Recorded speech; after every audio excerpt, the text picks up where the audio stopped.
Historical figures, Florence Nightingale. Welcome to History Explained, where we illuminate the past to better understand our present. I'm your guide to your daily journey through the past to empower the future. Today is Tuesday, May 20th, 2025. As we do every Tuesday, we're exploring the life and legacy of a significant historical figure who shaped our world.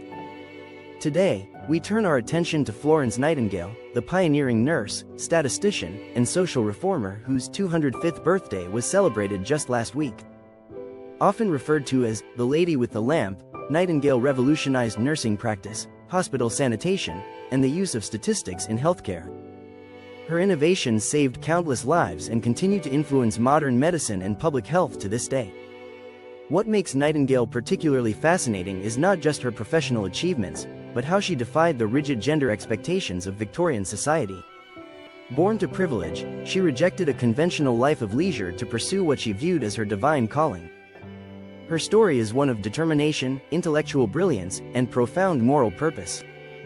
So let's explore the remarkable life of Florence Nightingale, tracking her journey from privileged daughter of the British elite to international healthcare pioneer and examining how her legacy continues to influence our world today. Florence Nightingale was born on May 12, 1820, in Florence, Italy, to wealthy British parents who were on an extended European tour. She was named after the city of her birth, a common practice among the British upper class at the time. Her family belonged to the elite social circles of Victorian England, with considerable connections, wealth, and landholdings. Her father, William Edward Nightingale, had inherited estates in Derbyshire and Hampshire, changing his surname from Shore to Nightingale to fulfill the conditions of an inheritance. Her mother, Frances Fanny Smith, was a well-connected socialite from a prominent Unitarian family. The Nightingales were part of a progressive intellectual circle that included prominent reformers, poets, and politicians. Growing up in the family's residences at Emley Park in Hampshire and Lea Hurst in Derbyshire, Florence received an education unusual for women of her time. Her father believed in educating his daughters and personally taught Florence mathematics, along with classics, philosophy, and modern languages. She became proficient in Latin, Greek, French, German, and Italian, displaying an intellectual aptitude that impressed her tutors. This extensive education was extremely rare for women in Victorian England. Most upper-class girls were taught only the accomplishments deemed necessary to secure a good marriage: basic literacy, music, drawing, needlework, and perhaps a smattering of French. Florence's father, influenced by Enlightenment ideas about education, took the radical step of giving his daughter what amounted to a classical gentleman's education. From an early age, Florence showed unusual characteristics for a young Victorian woman. She was introspective, intellectual, and more interested in serious study than the social activities expected of someone in her position. She filled notebooks with observations about society, collected data about living conditions, and showed an unusual aptitude for statistics and mathematics. At age 16, on February 7, 1837, Nightingale experienced what she described as her divine calling. She believed God had spoken to her, calling her to future service. At the time, she didn't know what form this service would take, but she felt certain it would not be the conventional path of marriage and motherhood. Her religious experiences were profound and deeply personal. Though raised in the Anglican Church, Nightingale developed her own intense spiritual practice that transcended denominational boundaries. Her private writings reveal a mystical streak and a direct, personal relationship with God that guided her life choices. This sense of calling created significant tension within her family. Her mother and sister were dismayed by Florence's rejection of several suitable marriage proposals, particularly from the wealthy and persistent Richard Monckton Milnes. Victorian society offered few respectable alternatives to marriage for women of her class, and nursing was certainly not among them. Milnes courted Florence for nearly 7 years, and the match would have been considered extremely advantageous. He was cultured, liberal-minded, wealthy, and eventually became Lord Houghton. Many biographers suggest that Nightingale genuinely cared for him but ultimately chose her calling over matrimony. In the 1840s, nursing was not the respected profession we know today. Hospitals were dangerous, filthy places, and nurses were often depicted as drunken, immoral women of dubious character, as famously portrayed in Charles Dickens' character Sarah Gamp in Martin Chuzzlewit. Florence's parents forbade her from pursuing such an unseemly occupation. Nevertheless, Nightingale persisted. She secretly studied whatever nursing materials she could find and visited hospitals during family trips. In 1844, against her family's wishes, she began spending time at charitable institutions, learning about patient care and hospital operations. Finally, in 1851, her father relented and allowed her to train as a nurse for 3 months at the Institution of Protestant Deaconesses at Kaiserswerth, Germany. Though primitive by later standards, this experience gave Nightingale her first formal training in nursing. After Kaiserswerth, Nightingale visited and studied the work of the Sisters of Charity in Paris, observing their hospital organization and nursing methods. Upon returning to England, Nightingale took a nursing job at the Institute for the Care of Sick Gentlewomen in London, where she was quickly promoted to superintendent. During this period, she gained practical experience in hospital management and began developing her theories about nursing practice and sanitation. The turning point in Nightingale's career, and what would ultimately lead to her worldwide fame, came with the outbreak of the Crimean War in 1853. Britain, along with France and the Ottoman Empire, was fighting against Russia, and reports began filtering back to London about the horrific conditions British soldiers were enduring. The British Army's medical services were woefully inadequate, with no clear chain of command, insufficient medical supplies, and almost non-existent nursing care. The situation was exposed to the British public through the reports of the Times correspondent William Howard Russell, who described wounded soldiers dying of preventable infections and neglect. Sidney Herbert, the British Secretary of War and a family friend of the Nightingales, knew of Florence's nursing work and appointed her to lead a contingent of 38 nurses to the military hospital at Scutari in Constantinople, now Istanbul. This opportunity would transform both Nightingale's life and the practice of military medicine forever. When Nightingale and her nurses arrived at Scutari in November 1854, they found appalling conditions. The hospital was built on top of a large cesspool, which contaminated the water and the building itself. Patients lay on bare floors in their own excrement. Basic supplies like bandages and soap were severely lacking.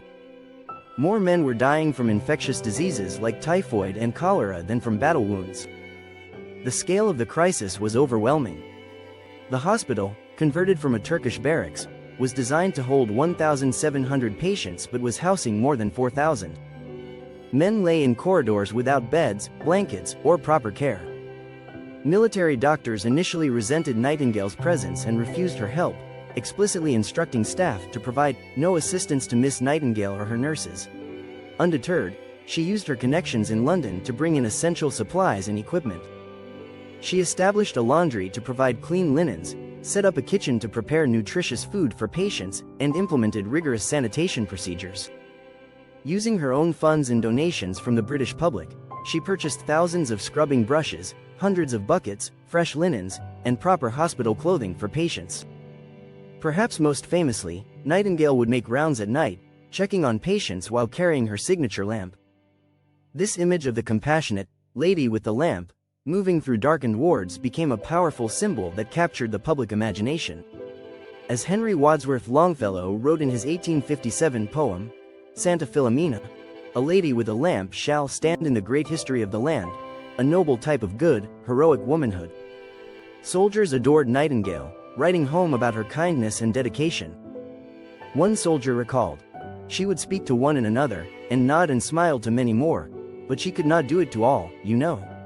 We lay there by hundreds, but we could kiss her shadow as it fell, and lay our heads on the pillow again content." What truly distinguished Nightingale from other well-meaning reformers was her methodical, evidence-based approach. She was a brilliant statistician who meticulously collected data on mortality rates and their causes. When she arrived at Scutari, the death rate was approximately 42%. Within 6 months of implementing her sanitation reforms, it had dropped to 2%. Her data collection was extraordinarily thorough for the era. She tracked not only deaths but their causes, the length of hospital stays, and the efficacy of different treatments. She compared mortality rates in different hospitals and at different times of year, identifying patterns that helped pinpoint areas for improvement. Nightingale developed innovative ways to present statistical information. She created the polar area diagram, a type of pie chart showing seasonal sources of patient mortality, making complex statistical information accessible to those who might not understand traditional statistical reports. These diagrams, sometimes called Nightingale roses or coxcombs, helped persuade authorities of the need for sanitary reform. Her polar area diagram was a remarkable innovation in data visualization. The circular diagram divided the year into months, with the area of each wedge proportional to the mortality rate for that month. Different colors indicated different causes of death, making it immediately visible that preventable diseases were killing far more soldiers than battlefield wounds. This visual representation conveyed the shocking reality more effectively than tables of numbers ever could. Through her statistical work, Nightingale made a profound discovery. The majority of soldiers were dying not from their war wounds but from preventable diseases caused by poor sanitation and overcrowding. This insight led to her lifelong campaign for sanitary reform in military and civilian hospitals. When Nightingale returned to Britain in 1856, she was a national hero. Queen Victoria presented her with an engraved brooch, now known as the Nightingale Jewel, and a prize of £250,000 from the British government. Rather than using this for personal benefit, Nightingale established the Nightingale School of Nursing at St. Thomas's Hospital in London, the first secular nursing school in the world. Her return to England was deliberately low-key, as she avoided publicity and refused public celebrations. The Nightingale Fund, established through public donations during the Crimean War, provided the financial foundation for her nursing school. The school's curriculum reflected Nightingale's belief that nursing required both practical training and moral development. Despite her celebrity status, Nightingale shunned publicity. After returning from the Crimea, she lived as a recluse, often confined to her bed due to a chronic illness she had contracted during the war, possibly brucellosis. However, this physical limitation did not diminish her productivity or influence. Modern medical historians suggest that Nightingale suffered from chronic brucellosis, a bacterial infection that can cause recurrent fevers, chronic fatigue, and depression. She contracted the disease by drinking contaminated milk in the Crimea, and it affected her for the rest of her life. For decades, she conducted her reform work from her bedroom, receiving a constant stream of visitors, dictating correspondence, and writing influential reports and books. From her bedroom, Nightingale continued her reform work, writing influential papers, advising on hospital design, and consulting on public health issues around the world. Her 1859 book, Notes on Nursing, What It Is and What It Is Not, laid the foundation for modern nursing practice and became a standard text. She wrote, "Nursing is an art, and if it is to be made an art, it requires an exclusive devotion as hard a preparation as any painter's or sculptor's work." Notes on Nursing was revolutionary in its approach. Rather than focusing on specific medical treatments, Nightingale emphasized the nurse's role in creating conditions that would allow the body to heal itself. She stressed the importance of fresh air, cleanliness, quiet, proper nutrition, and careful observation of the patient. Many of her principles, such as hand washing and proper ventilation, anticipated germ theory before it was scientifically established. Beyond nursing, Nightingale made significant contributions to hospital design, promoting what became known as the pavilion plan. This design featured separate wings connected by corridors to maximize ventilation and minimize the spread of infection, a radical departure from the crowded wards of her time. Her design principles influenced hospital construction for generations. The pavilion plan was based on Nightingale's understanding that hospital buildings themselves could contribute to either health or disease. She advocated for hospitals built with small, separate wards rather than large rooms housing many patients. Each ward would have windows on both sides to allow cross-ventilation, removing stale air that she believed carried disease-causing agents. Nightingale's influence extended well beyond Britain. She advised on hospital systems and public health initiatives in countries including the United States, India, and Australia. During the American Civil War, she was consulted by the Union government on how to manage field hospitals and military healthcare. Her work in India was particularly significant. Though she never visited the country, she conducted detailed research on sanitation in rural India and advocated for improved public health measures, clean water, and proper sanitation. Her statistical analyses showed that preventable diseases were decimating both the military and civilian populations, leading to significant reforms. India held a special place in Nightingale's reform efforts. She was appalled by the high mortality rates among British soldiers stationed there and among the Indian population. She collected extensive data on disease patterns, water supply systems, and sanitation practices, producing a comprehensive 1863 report titled, How the People of India Die. Nightingale was also a pioneering figure in the early feminist movement, though she had a complex relationship with organized feminism. While she rejected many traditional limitations placed on women and demonstrated through her own life what women could achieve, she sometimes expressed frustration with women's rights activists of her era. She believed that women should prove their capabilities through professional excellence rather than political demands. Her views on women's rights were paradoxical by modern standards. While she created unprecedented professional opportunities for women through nursing education, she sometimes expressed skepticism about broader feminist goals like suffrage. Despite these reservations, Nightingale's life and work powerfully challenged Victorian gender norms. She created a respectable profession that offered middle-class women meaningful work and personal independence. In 1907, Nightingale became the first woman to receive the Order of Merit, one of Britain's highest honors. By this time, she was almost blind and in declining health. She died on August 13, 1910, at the age of 90, having transformed nursing from a disreputable occupation into a respected profession and pioneered the use of statistics in public health. Despite her fame, Nightingale requested no public funeral or burial in Westminster Abbey. Following her wishes, she was buried in a family plot at St. Margaret's Church in East Wellow, Hampshire. The simple ceremony contrasted sharply with her enormous influence and lasting legacy. Nightingale's legacy lives on in numerous ways. The Nightingale Pledge, a modified version of the Hippocratic Oath, has been taken by new nurses since 1893. The Florence Nightingale Medal, established in 1912, is the highest international distinction a nurse can receive. International Nurses' Day is celebrated annually on her birthday, May 12.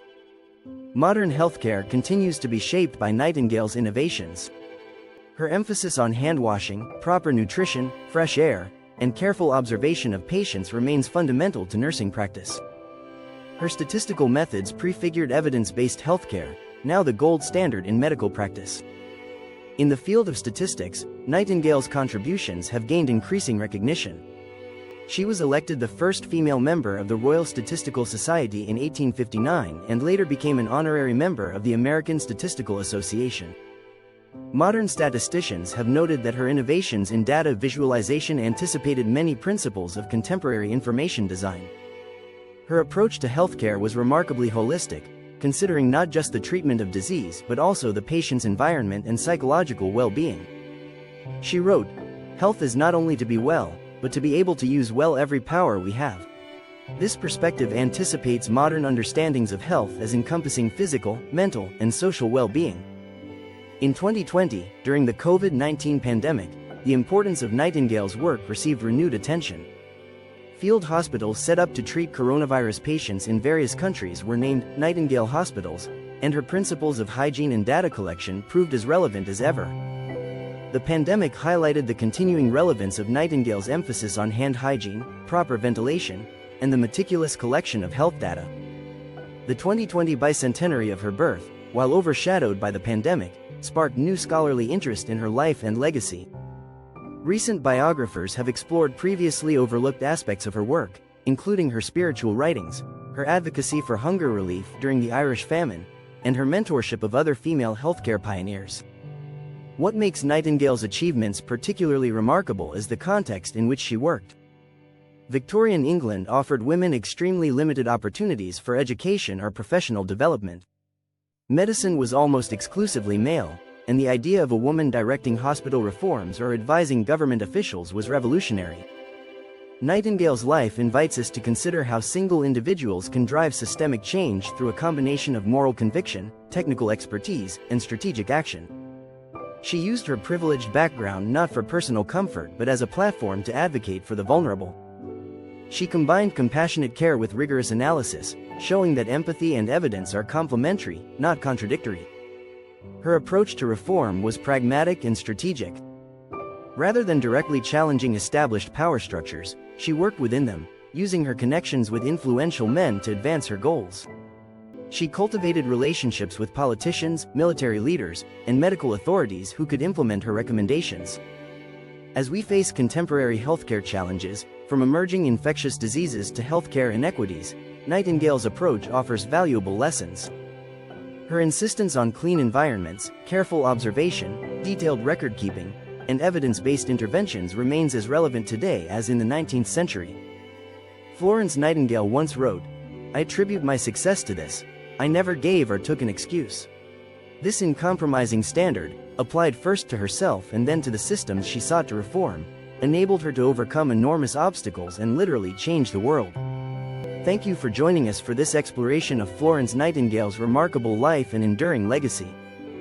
Tomorrow, we'll be back with our World Events episode where we'll be examining the Cuban Missile Crisis and its impact on international relations during the Cold War.